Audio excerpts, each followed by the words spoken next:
capitale du Congo libre, un Congolais parle au Congolais. Madame, Monsieur, peuple congolais civilisé, bonsoir. Très heureux de vous retrouver ce soir pour notre partage citoyen concernant les belles feuilles tirées de l'ouvrage intitulé Crimes de sang et pouvoir au Congo-Brazzaville, signé du regretté Albert Roger Massema, le président de la commission ad hoc assassinat de la Conférence nationale souveraine de 1991 au Congo-Brazzaville. La déchéance politique de Pierre Onga. Je cite. L'affaire Pierre Onga est née dans les méandres de la conquête du pouvoir après l'assassinat de Marien Ngouabi. Elle est le symbole d'un reclassement ethnique qui s'est opéré par rapport au pouvoir au sein de la cuvette congolaise, région du président Ngouabi et de ses principaux assassins. Sassou, d'origine Mboshi, Onga, Yombi Opango et autres d'origine Kouyou comme Ngouabi. En effet, après le coup d'État de mars 1977, la junte militaire qui s'empare des rênes de l'État congolais amène Yombi Opango à la magistrature suprême alors que le succès de la conjuration avait été l'œuvre de Sassou Nguesso, le patron des services de sécurité et de l'armée. Lorsqu'on sait que ce dernier s'était assuré le contrôle de la situation à la mort de Ngouabi, puisqu'il fut le créateur du comité militaire du parti, l'on ne peut que s'interroger sur les mobiles réels qui l'obligent à céder son fauteuil à Yombi, respectant ainsi le pacte tacite conclu avec les Kouyou pour déposer Ngouabi. La première raison est la forte pression des Kouyou, qui fait suite au 18 mars 1977 sous l'impulsion du noyau dur dont nous avons parlé plus avant et qui menace de plonger le pays dans une guerre civile. L'assassinat du cardinal Émile Biaïna, les danses rituelles de combat que les Kouyou ne cessent de trépigner depuis la mort de Ngouabi dans certains quartiers de la capitale et l'arrestation d'un certain nombre de personnes armées de couteaux le jour même des funérailles de Ngouabi finissent par convaincre Sassou qu'il n'a aucun intérêt à prendre le pouvoir à ce moment-là, au risque de ne pas maîtriser les dérapages imminents. Aussi, sachant que Yombi, qui est réputé avoir une ambition démesurée du pouvoir, est à l'affût et n'attend que cette occasion, il lui tend la perche. Le soir même des obsèques de Ngouabi, il convoque le comité militaire du parti et propose une répartition des tâches au sein de l'institution en confiant la présidence à Yombi, l'officier le plus gradé. Dans la mesure où cette restructuration reproduit la logique de gestion du pouvoir par les hommes du Nord et consacre l'hégémonie de la cuvette et surtout des Kouyou, elle est d'emblée approuvée par le collectif et Yombi, qui est si pressé d'assouvir sa soif de pouvoir qu'ils ne se rendent pas compte qu'ils s'enferment dans un étau. L'essentiel est acquis pour lui et ses proches parents. Un Kouyou est mort, un autre l'a remplacé à la tête de l'État. Le reste est apparemment sans importance car il s'imposera. Je me suis opposé à la nomination de Yombi comme président du comité militaire du parti. Et Sassou m'a expliqué que si nous mettons Yombi, les Kouyou ne vont pas venger un parent. Et j'ai finalement accepté, explique au Congo Nicolas. La composition de la direction du comité militaire du parti est annoncée le lendemain matin. Yombi en est le président et cumule les fonctions de chef d'État. Sassou, le premier vice-président, se charge de la coordination des activités du parti et des organisations de masse, en plus de ses fonctions de ministre de la Défense et de la Sécurité. Sylvain Ngoma, le deuxième vice-président, et conserve son siège de Premier ministre, chef du gouvernement. Très curieusement, personne ne semble avoir remarqué la singularité des fonctions de Sassou, qui devient à la fois, dans ce régime de superposition du parti sur l'État, le chef réel du parti et le membre du gouvernement le plus important, puisqu'il détient le portefeuille de la défense et contrôle de ce fait l'armée. Il n'y a pas que la crête de Yombi et de son armada Kouyou qui pousse Sassou à s'effacer momentanément. Il y a aussi la situation économique et financière très désastreuse et les difficultés évidentes pour sa relance. Bien entendu, Golondelé avait pris contact avec les milieux français proches des compagnies pétrolières et la France avait, sans intervention directe, approuvé le putsch. Mais, entre-temps, peut s'écouler un délai difficile à gérer. De plus, Yombi a l'avantage de passer pour un homme de droite. Sa venue au pouvoir pourrait sans doute stimuler les dégels de relations avec l'Occident. Enfin, il aura la charge de répondre de la mort de Ngouabi, tandis que Sassou, qui garde le contrôle du parti et de l'armée, tirera les ficelles dans l'ombre pour le déstabiliser dans un bref délai. La formation et la propagation des rumeurs étant du ressort des services de renseignement, que Sassou ne lâche pas. Il sait ce qu'il doit faire. Qu'il ne croirait donc pas que Yombi est le seul assassin de Ngouabi, puisqu'il aura hérité de son pouvoir. En tout cas, ses intentions sont bien claires. Méticuleusement, il coulera petit à petit le bateau de Yombi, et qu'importe pour la solidarité du Nord, notamment celle de la cuvette. Elle en prendra certes un coup, mais il ne sera pas impossible de la recoudre en isolant Yombi et ses proches par une redistribution des miettes au pouvoir au jeune loup Kouyou. Lui qui rêvait déjà du trône doit attendre, mais ce n'est que partie remise. Il se le promet, car il n'est pas question qu'il ait fait tout le sale boulot pour servir quelqu'un d'autre sur un plateau d'or, fût-il un Kouyou. Yombi a trop de dettes. Je vais essayer de le mettre au pouvoir pour payer ses dettes. Mais il faut qu'il change de comportement, aurait dit Sassou à Okoko Jacques. La cohabitation entre les différents appétits sera de très courte durée au sein du comité militaire du parti. Et très vite, une crise larvée s'y installe. Yombi se rend alors compte qu'il est un président sans pouvoir réel, que sa marge de manœuvre est très limitée et qu'il ne peut instaurer le régime fort et personnalisé dont il a besoin pour s'affirmer.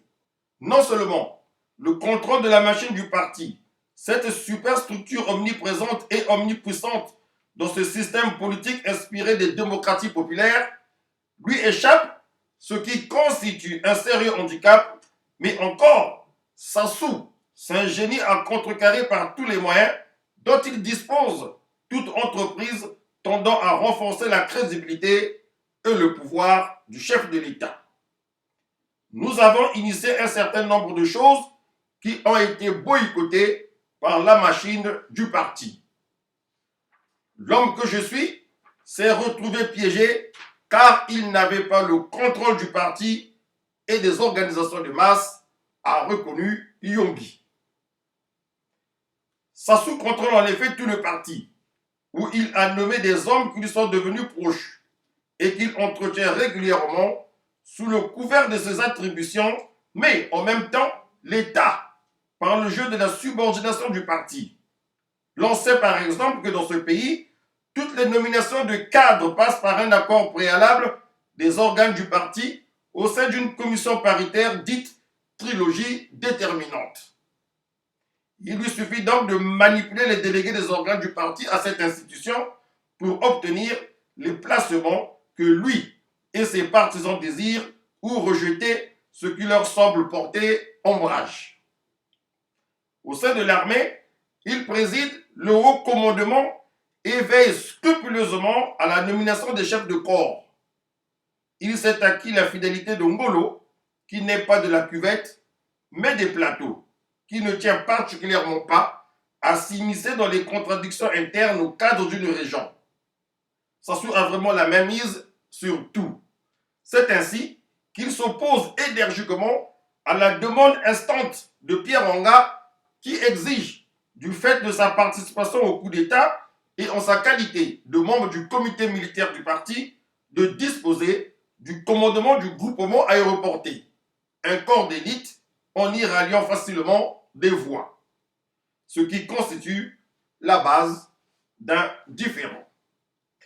Grâce à ses services de renseignement et à l'appui de Katali, un ancien collègue de classe, membre du comité militaire du parti et ministre de l'Intérieur, Sassou, qui a très bien compris quels avantages tirer de la désinformation par la rumeur dans ce pays où l'on ne connaît pas la liberté d'expression, décrédibilise facilement Yombi et ses amis. Il prétend qu'ils entendent dissoudre le parti, présente la rigueur au travail et la restauration de l'autorité de l'État que tente d'imposer Yombi comme une dictature personnelle et bénéficie ainsi du soutien de tous les carriéristes du parti qui n'entendent pas disparaître de la vie politique. De son côté, le groupe Kouyou est fou furieux. Le marché conclu avec Sassou aura été léonin, autant par la mort de Ngouabi que par la nature du pouvoir qui leur est confié. Ils ont été doublement dupés. Il faut évincer Sassou et museler le parti. Comment se sont-ils laissés prendre? 2 mois après mon installation au pouvoir, la logique du coup d'État m'a suivi, a avoué Yombi Opangu. Lorsqu'on a installé le comité militaire du parti, a confirmé Okongo Nicolas, un autre membre du CMP du clan Kouyou, le lendemain, il y a eu un travail de renversement de ce comité. En fait, pour le groupe Kouyou, il était inadmissible qu'un Mboshi ose déstabiliser un régime dirigé par un frère Kouyou. Cette ethnie supérieure et guerrière de la cuvette. Ce qui est ni plus ni moins qu'un véritable blasphème. C'est tout comme l'esclave ou la femme, le Mboshi Sassou, qui se révolte contre le maître ou le mari, Yombi le Kouyou. La tradition recommande de le sanctionner sans mettre à nu les contradictions dans le nord du pays. Pour quelle faute précise pouvait-on le sanctionner sans que les organes du parti et les organisations de masse et l'armée qu'il contrôle ne déstabilisent le régime tout entier? Dans la mesure où Sassou, qui s'oppose au mythe Kouyou et rappelle tranquillement à ceux qui veulent le savoir que le premier grand homme politique du Nord avait été un Mboshi. Ngouabi n'arrivant au pouvoir que grâce aux manœuvres de Noumazalaï et non à l'action de Kouyou, s'est rallié à travers la distribution clientéliste des fonctions au sein du parti, les autres groupes ethniques de la cuvette, des plateaux et de la Likwala. Apparaissant plus réunificateur que les intégristes Kouyou, il ne sera pas facile à déraciner. En plus, il y a ces terribles services secrets qu'il a infiltrés partout. Et sa redoutable garde cubaine qu'il ne laissera pas faire, à moins que les faits qui lui sont reprochés ne soient flagrants. À cela s'ajoute le fait que Sassou fait partie intégrante de la conjuration de la mort de Ngouabi, qu'il en avait été une pièce maîtresse et qu'il pouvait toujours lâcher les autres, même si cela paraissait peu vraisemblable. On ne sait jamais. Toutes ces considérations font que le groupe Kouyou ménage le traître Sassou, qu'il a d'ailleurs compris. Il sait que, sauf grosse incartade de sa part, les autres n'oseraient pas s'attaquer ouvertement à lui. Par contre, à la moindre erreur. Il ne louperait pas. Aussi, s'efforce-t-il de s'entourer de tous les gens tout en continuant à noyauter l'homme au pouvoir. Nos amis de la cuvette continuent donc à s'épier. Malheur à celui qui offrirait une occasion de destruction à l'autre. L'assassinat de Kikatidi semble pourtant être la perche tendue au groupe Yombi. Mais là encore, ça prouve qu'il est plus fin qu'on ne l'imaginait. Il a réussi à s'assurer une bonne couverture en impliquant le chef d'état-major général, le ministre de l'Intérieur et le directeur des services spéciaux dans la bavure. La responsabilité de cet assassinat étant considérée collégiale, personne n'aurait osé avoir le courage et risquer d'étaler l'affaire au grand jour, ni sanctionner tous ces piliers du système. Payobi dans tous les cas, car il sait qu'une pareille action déstabiliserait complètement l'alliance sacro-sainte du Nord. Sassou sait que la capture de Kikatidi vivant permettrait aux autres non pas d'établir la vérité sur la mort de Mwabi, dont ils partagent tous la complicité, mais d'utiliser plutôt le prétexte des contacts qu'il avait avec Massa Badeba pour l'évincer du système. Aussi, sans se mouiller ou se mettre à découvert, le fait-il tuer pour l'empêcher de parler. La tentative de limogeage de Sassou après cette affaire échoue et consacre même le départ de Pierre Onga du comité militaire du parti. Un matin, affirme Yombi, Sassou m'a téléphoné pour me dire qu'on a eu Kikatidi et je lui ai demandé qu'on se retrouve à 7 heures. Mais lorsqu'on s'est retrouvé, c'était pour me dire qu'on avait tué Kikatidi. La réunion s'est terminée en queue de poisson et pratiquement en injure, et je crois que l'élément de cassure est parti de cette affaire. C'était d'autant plus troublant que les éléments qui avaient commis le forfait étaient des gardes de quelques responsables. Tous ceux qui demandaient que lumière soit faite sur la mort de Kikatidi se sont malheureusement trouvés de ma tribu. Nous sommes entrés dans les élucubrations tribales. Et que s'est-il passé ensuite? J'avais obtenu un sursis au débat sur la mort de Kikatidi parce que je me rendais à Mosaka où la France devait nous livrer le port de cette ville. À mon retour, un document que le capitaine Onga avait rédigé dans l'autre temps et dans lequel il accusait Sassou, Onga l'avait publié au sein de l'armée parce qu'il était commissaire politique. Cela a fait l'effet d'une bombe. Quand nous sommes repartis pour nous réunir, l'aspect essentiel sur lequel nous devions nous réunir a été minimisé pour statuer sur l'incident Sassou-Onga. Nous avons passé toute une journée avec 2 témoins, dont Jean-Pierre Ngombe, qui ont témoigné contre Onga. Et nous avons sanctionné Onga sur la base de notre règlement intérieur. Nous avons alors réuni le comité central du Parti congolais du travail pour porter l'information. Onga était suspendu et du comité central et du comité militaire du parti. La sanction préconisée contre Sassou, c'était donc retourner contre ceux qui l'avaient envisagé. Ironie du sort, ou preuve de la solidité des appuis de Sassou, le contentieux introduit par Pierre Onga contre Sassou au sein du comité militaire du parti s'achève par l'expulsion de Pierre Onga de cette institution. Onga et moi avons demandé des sanctions contre ceux qui avaient tué Kikatidi. Note au Congo Nicolas. Mais c'est le capitaine Onga qui a été sanctionné. Yombi, conscient de la position de force de Sassou, avait donc évité à tout prix la confrontation directe avec lui et a préféré sacrifier mieux lâcher son poulain. Quand j'ai demandé des sanctions contre le ministre de la Défense, le président Yombi n'a pas appuyé, poursuit au Congo Nicolas. Chose assez curieuse, Onga, qui est le plus intransigeant dans le groupe Kouyou et qui rédige un document séditieux contre Sassou juste après l'assassinat de Kikadini, n'en fait nullement référence. C'est pourtant l'occasion idéale de couler Sassou. De même, Onga n'établit pas du tout la responsabilité dans la mort de Ngouabi.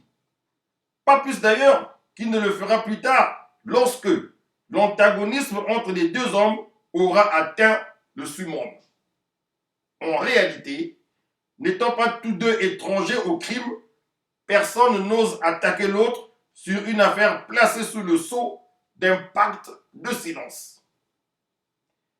Tout au plus, le document se borne à critiquer les méthodes révolutionnaires de Sassou, accusé de torpiller les mesures du comité militaire du parti à travers les organisations du parti et de mettre en œuvre toutes sortes d'actes visant à bafouer et à remettre en question l'autorité du chef, c'est-à-dire Yombi. Et pour justifier l'autoritarisme du CMP, Pierre Onga insiste sur le caractère brutal de la révolution qu'il écrit à ce sujet. Jusqu'à présent, l'histoire ne connaît que très peu de cas de la révolution pacifiste. La révolution exige une certaine autorité de la direction politique et surtout du chef de cette direction politique qui conduit le mouvement. L'autorité de la direction politique et celle de son chef s'acquiert par l'expérience, un certain savoir-faire des cadres qui composent cette direction politique. Elle ne s'impose pas de façon militariste. L'autorité du chef de la direction politique, en dehors de ses propres expériences et de son savoir-faire, s'incarne à travers l'attitude des militants de la révolution vis-à-vis de leur chef et avant tout à travers l'attitude de chacun des membres qui composent la direction politique. Ignorer une telle autorité du chef de la révolution ou tenter de la diluer par tel ou tel comportement, c'est préparer consciemment la crise d'une direction politique et c'est jouer le jeu de la réaction. Aucune révolution ne saurait réussir dans la confusion et la pagaille. Il faut décompter la situation et remettre les choses à leur place afin que l'autorité du chef s'affirme, que action soit suivie et que le point de vue de la direction politique soit unique et ait un caractère de loi une fois la décision prise. C'est bien dommage que l'expérience de 9 ans au sein du parti n'a pas encore permis aux coordinateurs des activités du parti de comprendre que dans les moments de guerre et de crise économique, la direction du parti doit éviter trop de discussions à la base et qu'il faut agir vite pour toute décision à prendre pour sauver la révolution. Nos théoriciens du centralisme démocratique n'ont pas encore compris que celui-ci ne doit s'appliquer d'une manière dogmatique, mécaniste, voire métaphysique. Il faut le concevoir au contraire d'une manière dialectique. Il y a de ce moment de l'histoire où la direction politique doit éviter de longues discussions ou toute discussion avec la base, surtout quand les circonstances l'imposent. C'est le cas de la situation actuelle de crise économique que traverse la République populaire du Congo. Un instant, s'il vous plaît. Je vais me désaltérer très rapidement.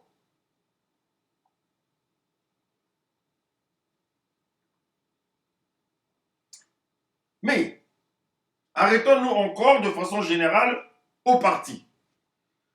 Comment notre coordinateur des activités du parti répond-il aux questions que lui pose la base du parti? Ce sont des réponses embrouillées qui ne reflètent ni l'esprit du parti, ni la situation concrète. Son thème principal, c'est l'éthique et la défense de la ligne du parti incarnée par le président Marien Ngouabi. Que signifie tout cela? Comment comprend-il l'éthique et quelle est sa démonstration de l'éthique? Est-ce pour que le chef du parti vive dans la misère? Le chef du parti ne représente-t-il pas toute une nation? Le chef du parti a-t-il des propriétés privées et ne doit pas bénéficier d'un minimum pour bien mener les tâches de la révolution et être compris? Qui doit défendre valablement la ligne du parti incarnée par le président Marien Ngouabi en dehors du chef actuel?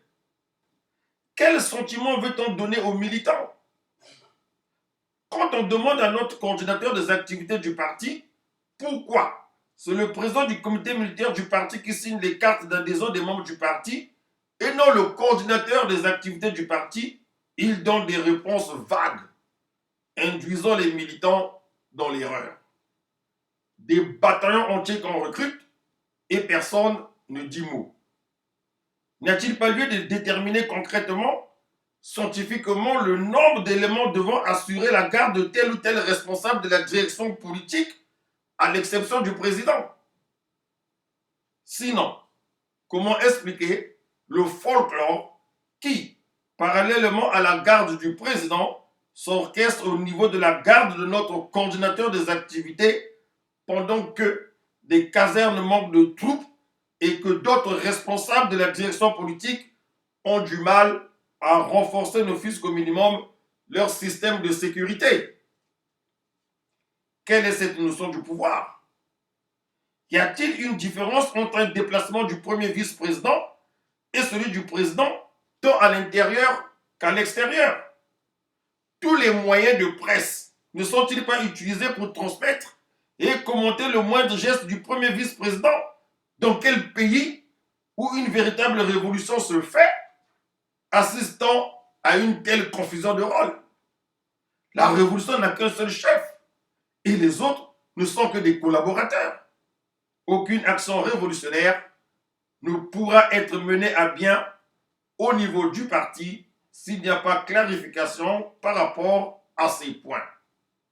Toute la crise dans le parti se situe à ce niveau. Ngolo, qui a fait partie de l'aile Sassou au sein du CMP, mais qui a rompu avec elle sous le régime de ce dernier, précise qu'il y a eu plusieurs discussions entre les membres du comité militaire du parti. Le problème de la durée du CMP, le refus à Onga d'être le chef du JRP, parce que selon lui, ses fonctions lui revenaient de droit en tant que membre du comité militaire du parti.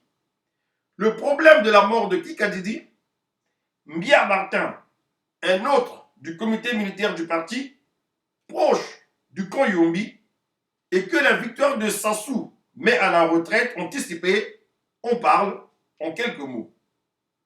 Ce qui a divisé le comité militaire du parti, c'est l'affaire Kikadidi.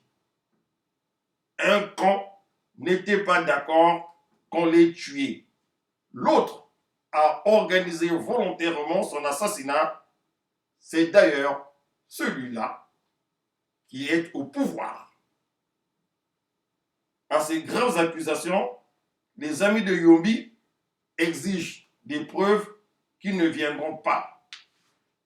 La salle est houleuse, explosive, ponctuée d'altercations.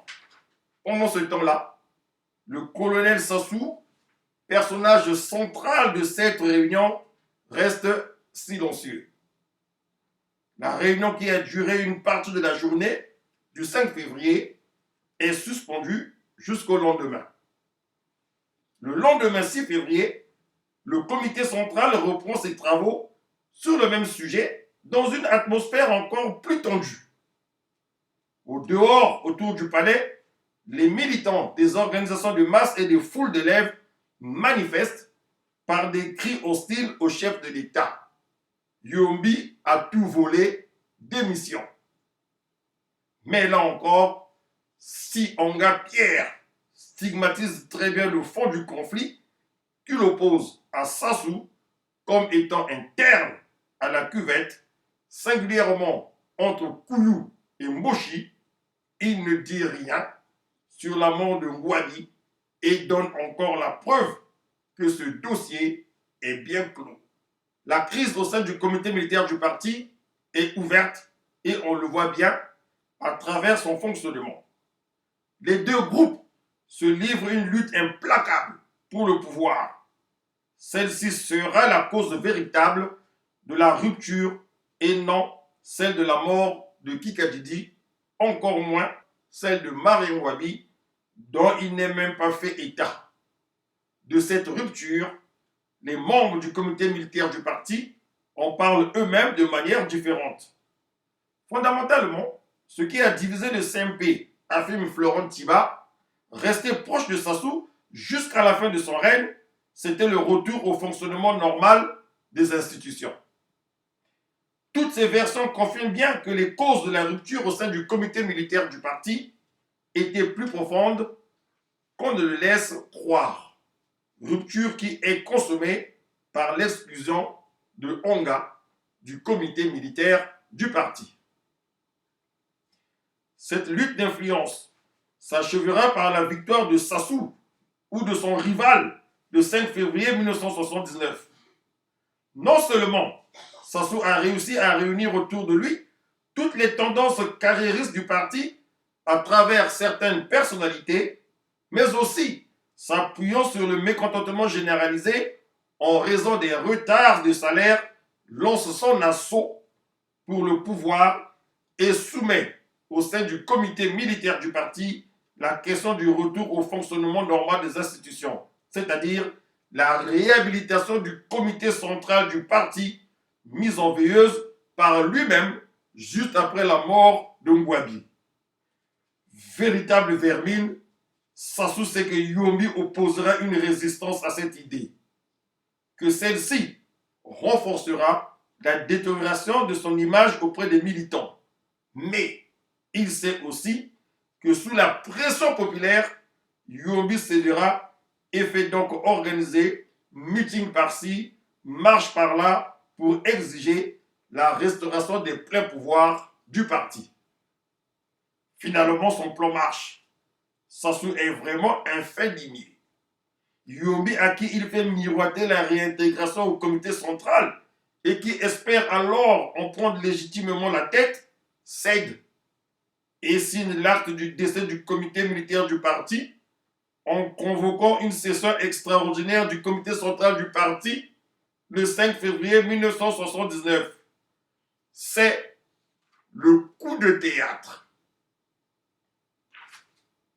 Le 5 février 1979, raconte Ekondi Yakala, membre de cette institution, proche de Yombi à l'époque, à la séance extraordinaire du comité central, messieurs Lekunzu et Obami Itou prennent la parole l'un après l'autre et accusent le chef de l'État, le général Yombi, de haute trahison de pouvoir personnel. Le général Yombi est sonné.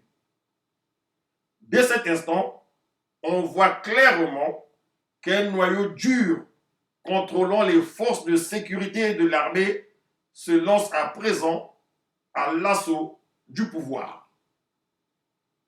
Devant cette situation, Yombi consulte ses amis, dont principalement moi. Il avait le choix entre l'affrontement, parce qu'il comptait encore des partisans dans les forces armées, ou se démettre pour éviter un bain de sang fratricide suicidaire.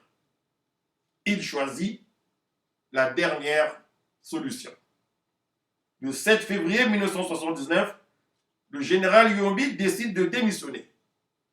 Il convoque à cet effet le comité central et présente sa démission qui est acceptée par acclamation. Le comité central chargera M. Tister Tikaya de rédiger une déclaration à l'adresse du président Yombi Opango, lui rendant un vibrant hommage pour services rendus à la nation durant ces 2 années à la tête du pays. Magistralement, Sassou, qui aura conduit le plan ayant abouti à la mort de Ngouabi, vient donc, une fois de plus, d'user de sa position stratégique pour déposer Yombi, qu'il place en résidence surveillée le 30 mars 1979 pendant 5 ans et 9 mois à Pointe-Noire. Pierre Onga, qui a tenté de prendre les armes avec quelques inconditionnels de Yombi, et coupera 4 ans sans aucune forme de procès, bien sûr. Voilà, mesdames, messieurs, nous allons nous arrêter ici pour aujourd'hui. Nous reviendrons prochainement pour aborder la suite de la situation du conflit Anga-Sassou. Je vous dis, il y a à boire et à manger. Très bonne soirée à vous. À très bientôt.